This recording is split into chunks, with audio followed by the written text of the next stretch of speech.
Hello everyone, welcome to my Solopreneur Spotlight series. In this series, I'm featuring women with a dream and passion in their businesses. Let's get inspired by their stories, adventures, and journey. And let's hopefully be able to learn something from them. And today I have a very special guest with me. Her name is Maria Perio. Let me just read out her bio.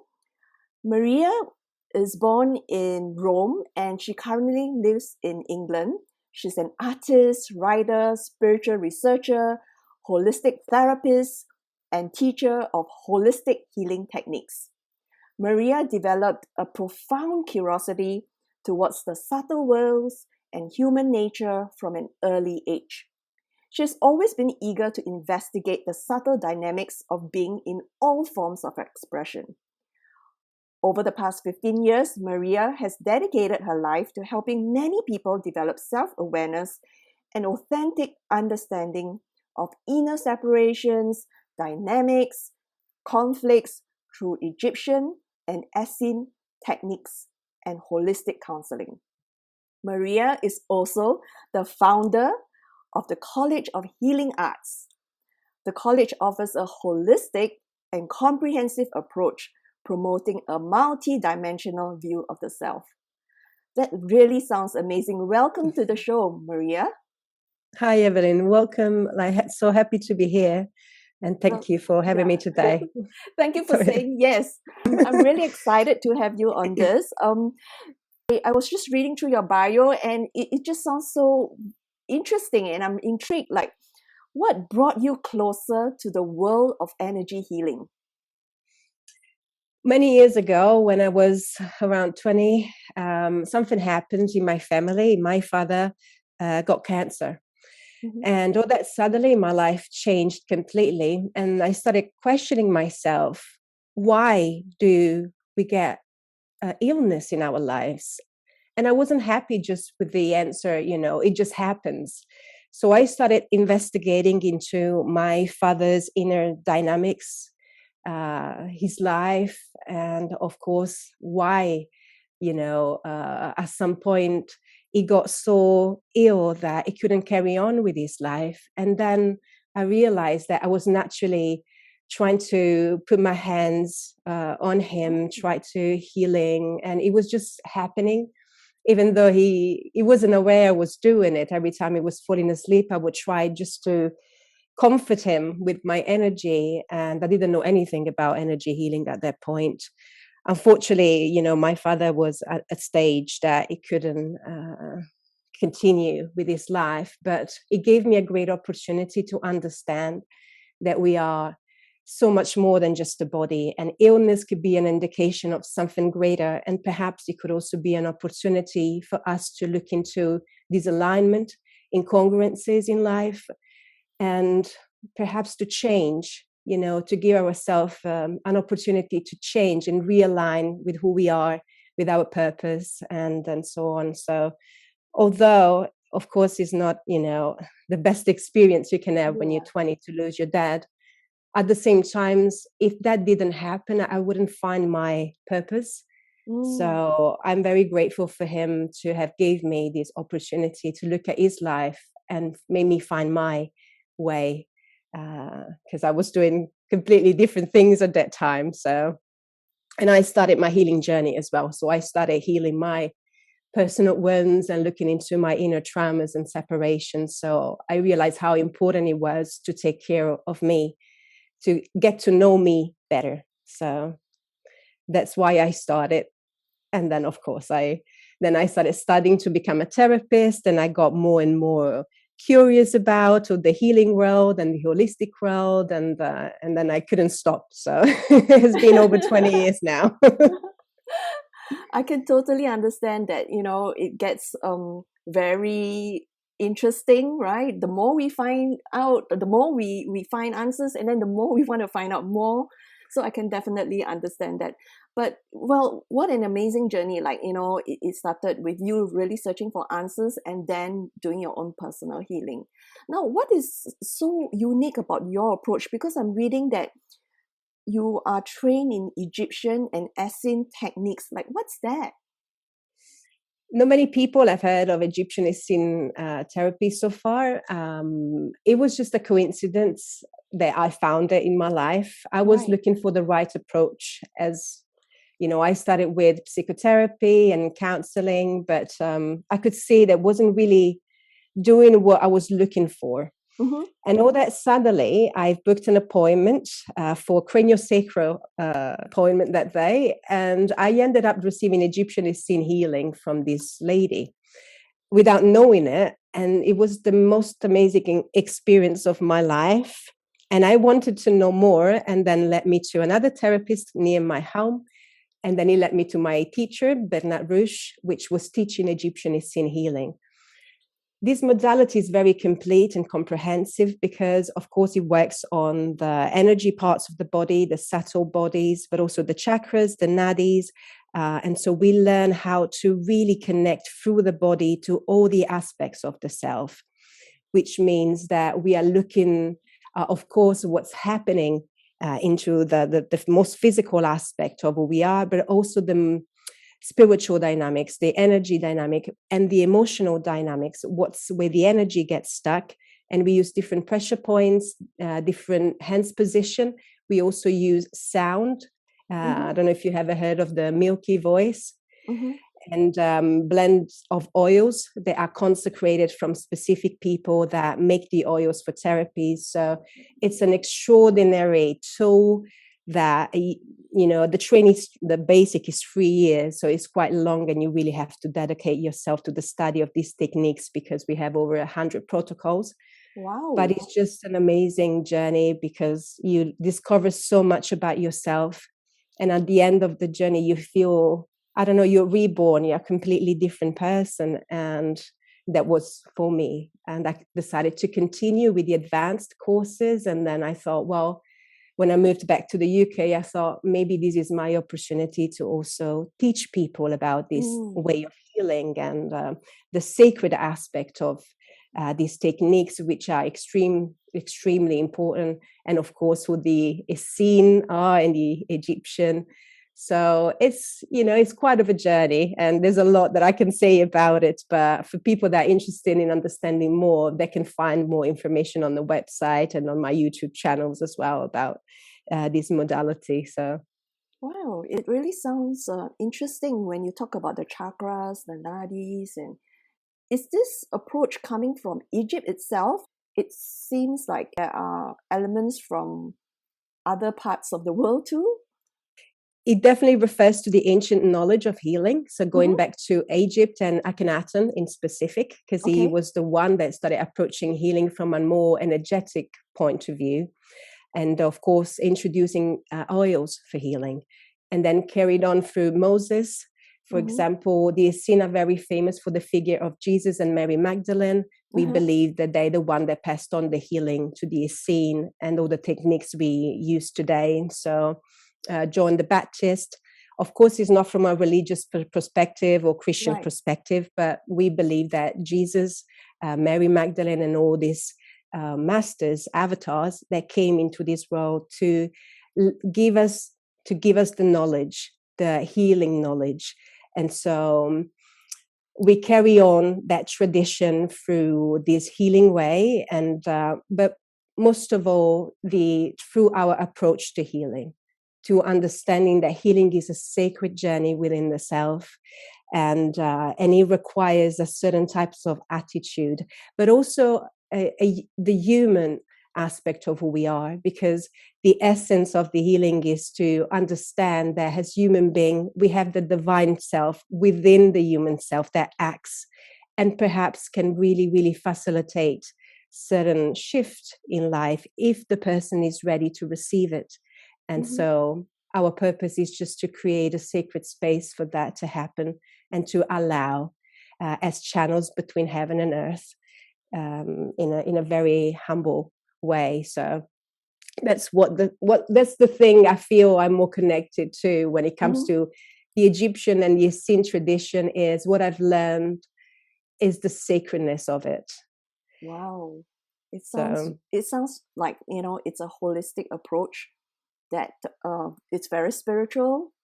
Now, what can a person expect to experience as a result of working with you? What's the experience like? Is this an in-person thing? How does it work? What I say most Yeah. of the time is not to have any expectation, Okay. because expectation sometimes could create obstacle along the way. Mm-hmm. It's like we get an idea of where we want to be, and sometimes lives bring us what we need to be. Mm-hmm. And so I feel that the most important thing is to be very open-minded, Mm-hmm. because these techniques work differently depending on the person. Mm-hmm. So you can have very quick results and feel that there's a shift within the self. Sometimes it takes longer to get an understanding, Mm-hmm. but the journey is about becoming self-aware, to get knowledge about yourself and understand how the body is giving us constantly messages about what's happening within. And so it's a tool for awareness. And then when we are ready to completely let go of any resistances, Right. when we stop controlling, then healing perhaps will meet you, and then things will change. But it's a process of completely letting go and trusting. So it will naturally happen when we let go of expectations, I think. Yes, definitely. I'm glad that you said not to have any expectations before a session, because it's really about letting and allowing the healing to happen, and to really like surrender, right? Surrender to the process. I'm just wondering and curious, how does a typical session with you look like? Is it in person, or can it be done distance? What is involved in the session? The session can be in person, excuse me, and online.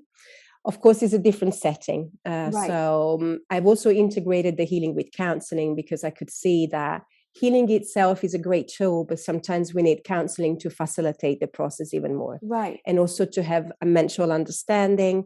And I use a lot of parts work within my techniques to also help people understand the different parts of the self. And, when we Yes. have a part of the self that wants something and another part that wants something else, how Yes. to come back to the ground itself, and perhaps find a nice ground for everybody to be happy.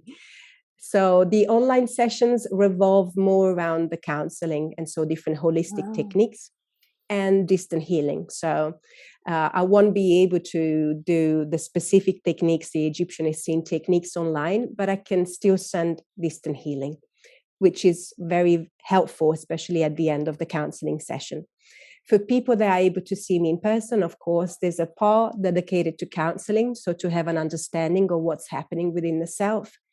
And then half of the session is dedicated to understanding what protocol to go forward with Egyptian Essene healing. So, and it works very well both ways, because, I'm in Brighton, so a lot of my clients are all over the world. So it's hard for them to come see me. And sometimes I actually do a proper therapy if they've been working with me for a prolonged period of time, so I can see them and connect with them and work on specific points of the body at distance. Wow, interesting. I'll love to be able to visit you one day. You're more than welcome to come. Yeah, it will be so interesting to have a session. Right. Any suggestions for people who may want to start on a healing journey? Like, you've been through a lot, and I bet you have a lot of insights and wisdom to share, right? All your experiences and so on. So any great advice you can have for anyone who's just starting out on their healing journey, and maybe, kind of lost or confused? My suggestion is to understand that healing has no beginning and has no end. Sometimes we think that I'm going to do this for 3 months, and then that is over.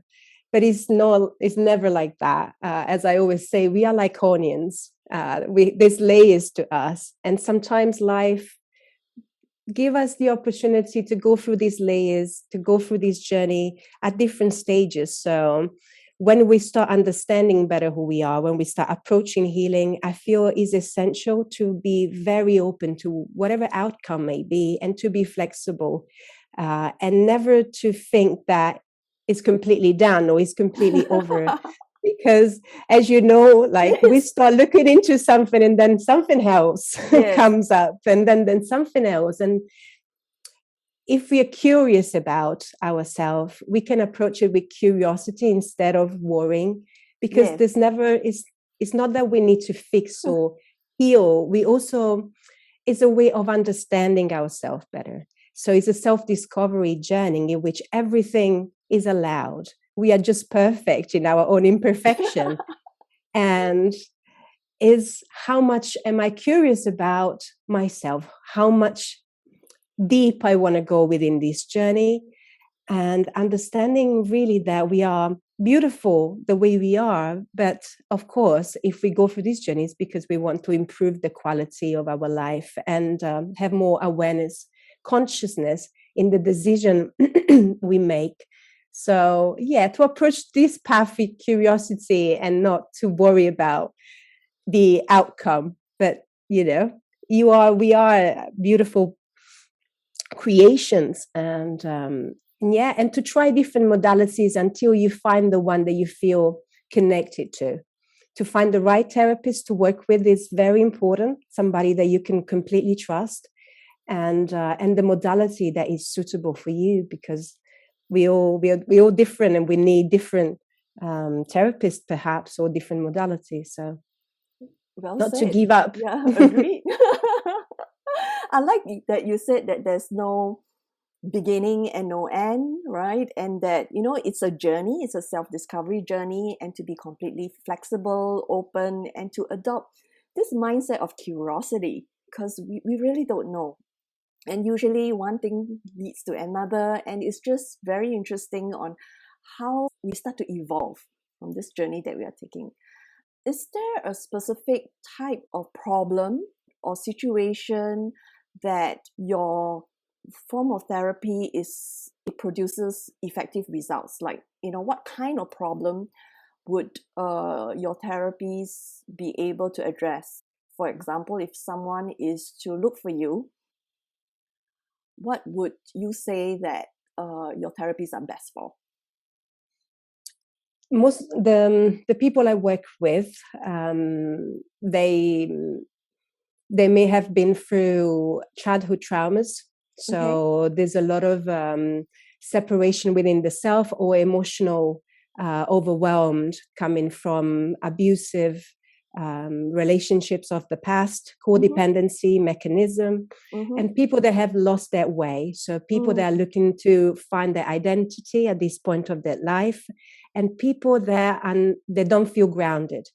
Some people I've worked with, they share that they feel very ungrounded or detached from reality. They don't feel a connection with the earth, or they consider themselves aliens. And so they struggle in fitting in, and they struggle in connecting with their own bodies. And I perhaps, because this has been a problem of mine as well, I understand why now I help people feeling more connected to the physical realm and to the earth, understanding that the earth is an amazing place to be, and we need to connect with the earth. We need to ground ourselves here, because this is where we get the nourishment from. Of course, also the celestial energy, but the earth is our mother, is, where we need to be where we chose to be right now. So perhaps those are things that I specialize in when it comes to healing, and of course emotional healing, which for me is the most important part, to navigate through our emotions and understand how to move from the emotional world to, let's call it, the awareness place in the heart space. Well, sounds like you're doing amazing work helping people Okay. with bringing their inner separation, and as I call it, into unity consciousness, like feeling more connected with themselves and feeling more whole. I really, really like that. Now, if there's anyone who needs your help, where would they go? Do you have a website address, or how can they reach you? I have a website, Mhm. So to reach out to me, they can simply just go on my page, is mariapereo.co.uk. And they can book a 30 minutes free consultation with me. So we just have a chat about what's going on and to see if we are a good fit. And they can find all the information about the different techniques. I offer different options. So it could be a small journey together, like six sessions together, or it could be a design journey. So, we may also include some coaching in the sessions and the soul plan, which is always handy. Sometimes I start with the soul plan because give me an insights of what kind of energy this person is bringing forward. And then we continue with the healing. So we just look at what the best way to design the journey together. And then I have a YouTube channel. There's a lot of meditation on the YouTube channels if they just want to start, getting to know me and understand, how I work. And there's a Facebook page, and there's also a community that they can join. There's always, great articles, and people can get an interest on the things I write. So there's many ways to find me, and I'm always happy to get to know new people. Sometimes I offer free webinars that they can join in. There's a lot of courses as well coming forward. There's going to be a holistic counseling course starting in May. So everything is on my website anyway. So Great. It sounds like you have a full and packed schedule.